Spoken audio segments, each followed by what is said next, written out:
Buenos días, saludos a todos los seguidores y amigos del blog.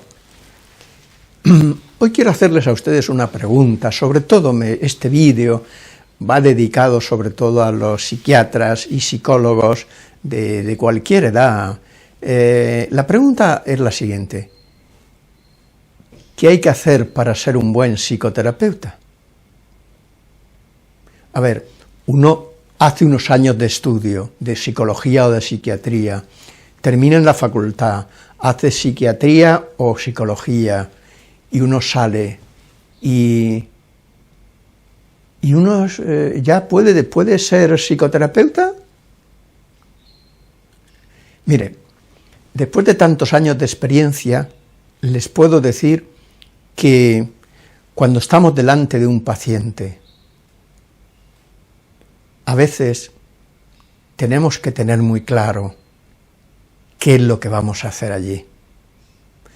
Porque un paciente no es una máquina, no es una máquina, no es tampoco un señor que venga con problemas, no, tampoco es eso. No es un señor que venga a expresarnos un montón de cosas que nosotros podemos ver como síntomas de... No es un señor que venga a desahogarse. No. ¿Qué es entonces? Es una persona que busca, muchas veces con mucho dolor, desde su dolor, de convertirse en un ser humano de verdad, que supere ese sufrimiento y pueda convertirse en un ser que pueda ser feliz en este mundo y tener un equilibrio. Ahora, para ser psicoterapeutas tenemos que convertirnos en personas maduras y equilibradas. Pero eso es muy difícil. Ser una persona madura y equilibrada es muy difícil. Es muy difícil, porque ¿cuáles serían las características principales de una persona equilibrada? Una persona equilibrada tiene que tener una capacidad, un yo, lo suficientemente construido como para poder mirar hacia adentro y hacia afuera, poder mirar hacia adentro y comprender lo que está pasando dentro de él y tener una respuesta ante eso, y mirar hacia afuera y ver lo que está pasando ahí fuera y tener una respuesta ante eso, y poder relacionar las dos cosas y tener un equilibrio para poder estar en ese, digamos, actitud, en esa actitud.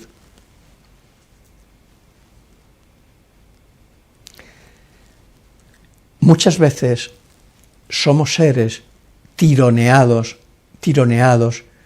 por deseos, por pasiones, por impulsos de todo tipo, sexuales, narcisistas, vinculares, cognitivos, de todo tipo.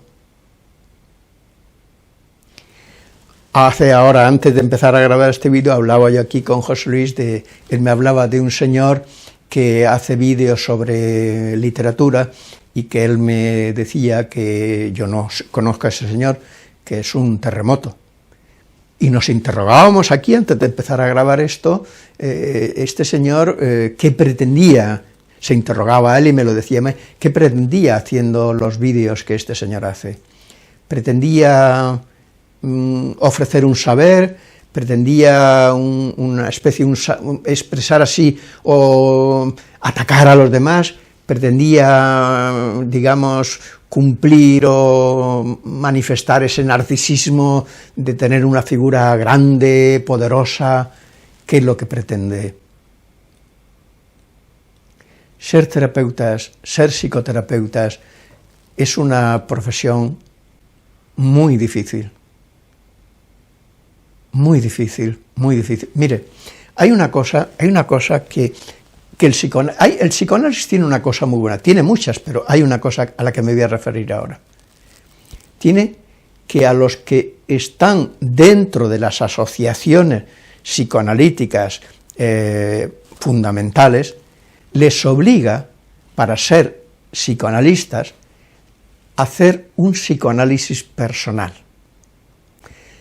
El psicoanálisis personal se hace para que esa persona pueda conocerse en profundidad y poder encontrar, poder solucionar sus conflictos y sus problemas y convertirse en una persona madura para luego poder ejercer esa profesión con otras personas y para ayudar a esas personas a que se conviertan en esas personas maduras y sensatas. Pero que yo sepa, solo el psicoanálisis, digamos, le dice a sus candidatos, oye, si tú quieres ser psicoanalista, tienes que hacer esto. Eso y otras muchas cosas, pero eso. Yo no conozco ninguna otra orientación psicológica, ninguna, que, digamos, por así decirlo, obligue, entre comillas, a sus adheridos o a que haga una terapia para conocerse en profundidad.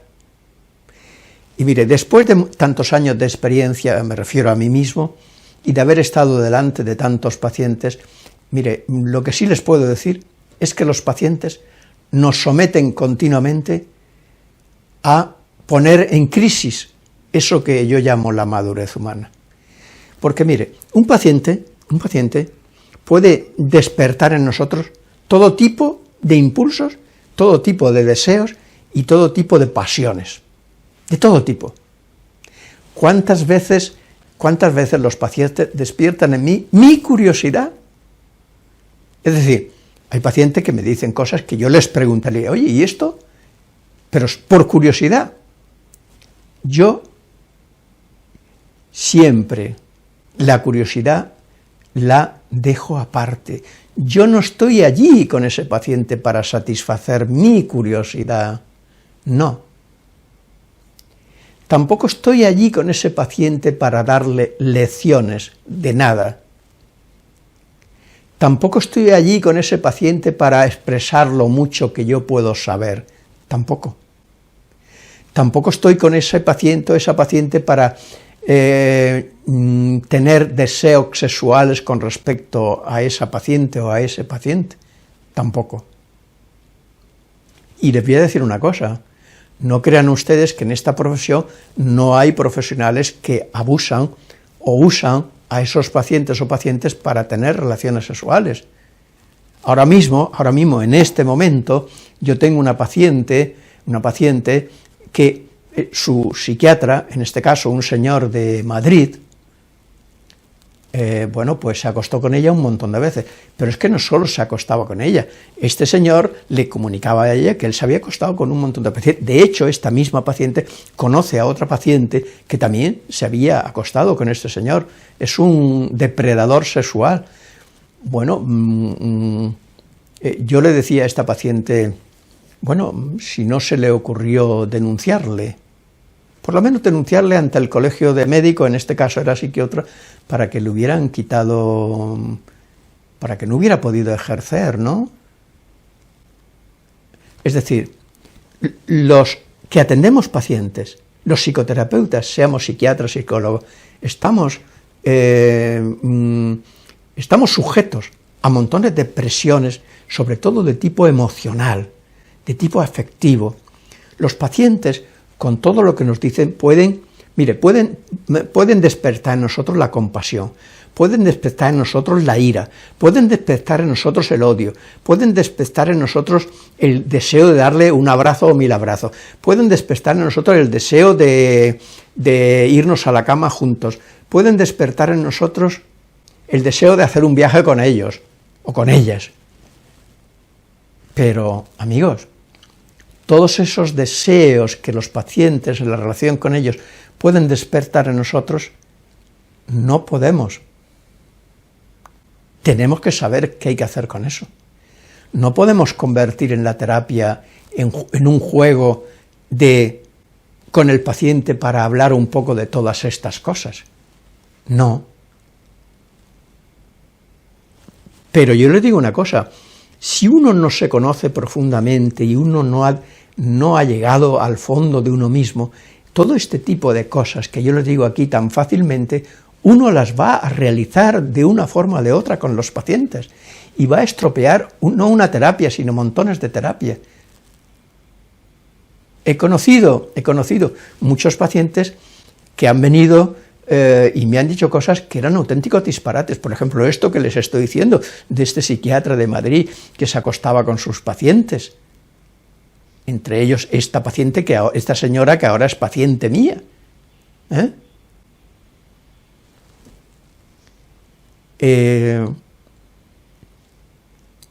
Entonces, no tratamos a máquinas.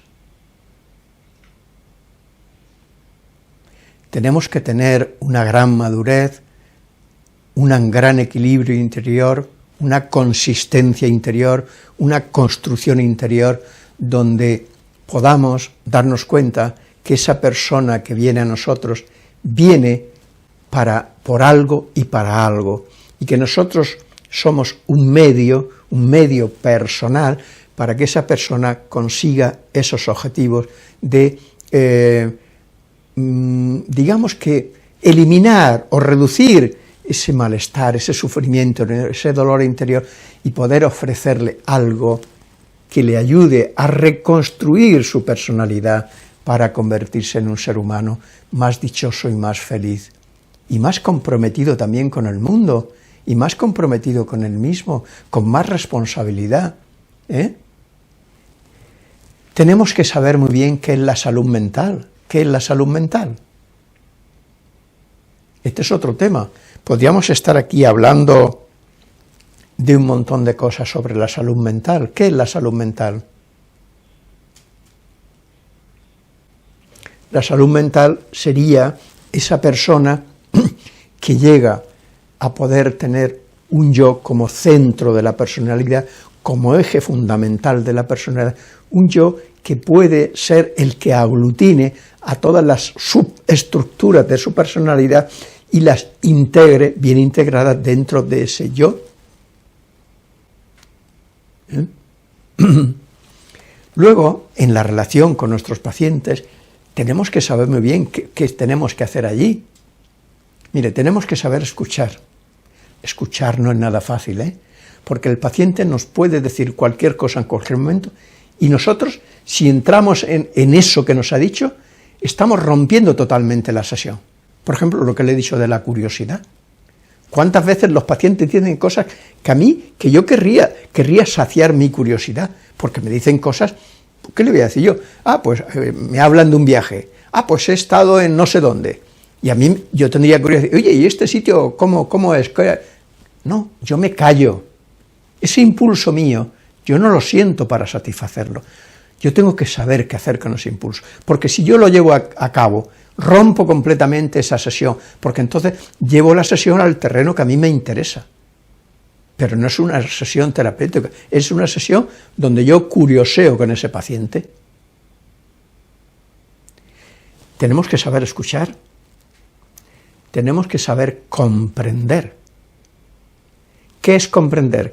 Que el paciente venga diciéndome, mire usted, yo tengo miedo a salir a la calle. Y yo le digo, no se preocupe usted, pues iremos saliendo a la calle, yo saldré con usted, unas veces saldré siempre con usted, otras veces irá usted solo un rato y yo le detrás, otras veces tal y cual, y así usted se va acostumbrando a salir a la calle y a no sentir esa agorafobia que usted siente. ¿Eso es comprender? No. En absoluto es comprender, eso es actuar, pero no comprender. Comprender quiere decir que ese síntoma que el paciente me trae tiene un sentido dentro de su personalidad, en relación con el conjunto de su personalidad y con su historia, y que ese síntoma se ha creado a partir de una serie de cosas que han pasado en la vida de ese paciente, y yo tengo que descubrir eso en la terapia.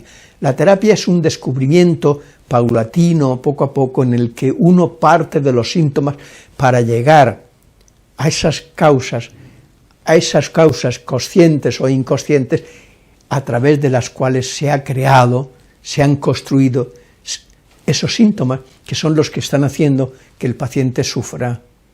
Entonces, tenemos que comprender, tenemos que saber interpretar.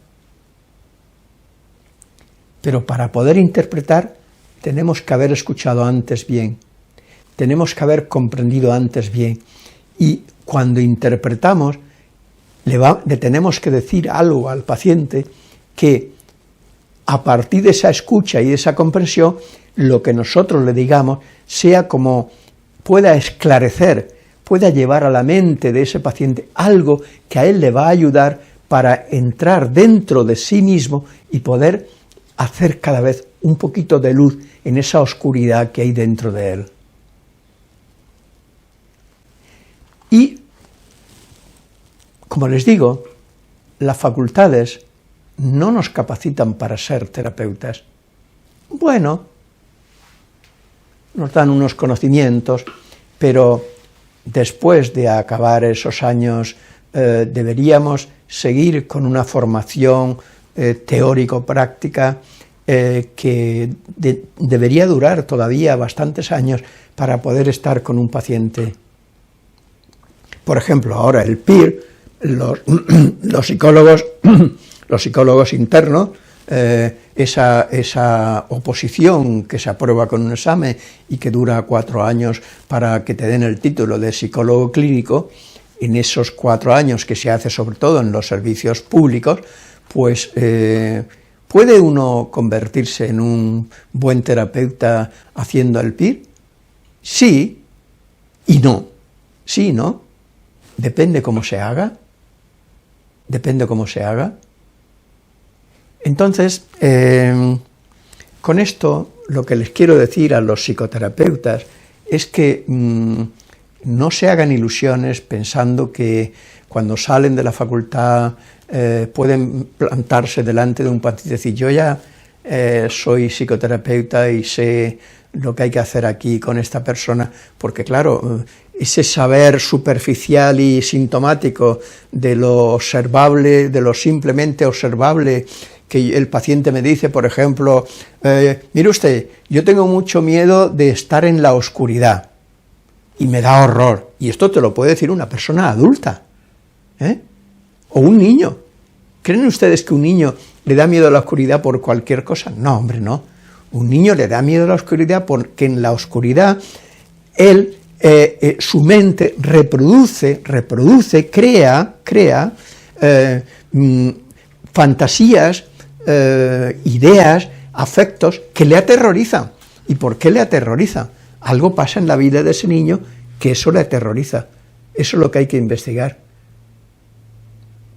O esto que le he dicho, la paciente aquella, que ya se lo he dicho en algún otro vídeo, que me decía, mire usted, yo es que tengo miedo de entrar a la cocina de mi casa, porque cuando veo un cuchillo tengo miedo de cogerlo y matar a mis hijos. Y hay gente que esto lo trata diciéndole a esa paciente, pues no se preocupe, mire, yo voy a ir allí, vamos a hacer aquí una cocina y yo voy a entrar con usted donde están los cuchillos y vamos a estar allí manejando los cuchillos, yo estaré con usted y poco a poco usted entrará sola a la cocina y se irá habituando a estar con esos cuchillos y no teniendo miedo. Pero hay una pregunta que ahí no se está investigando.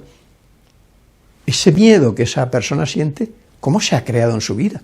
¿Cómo una persona puede tener miedo a tener deseos de coger un cuchillo y matar a sus hijos?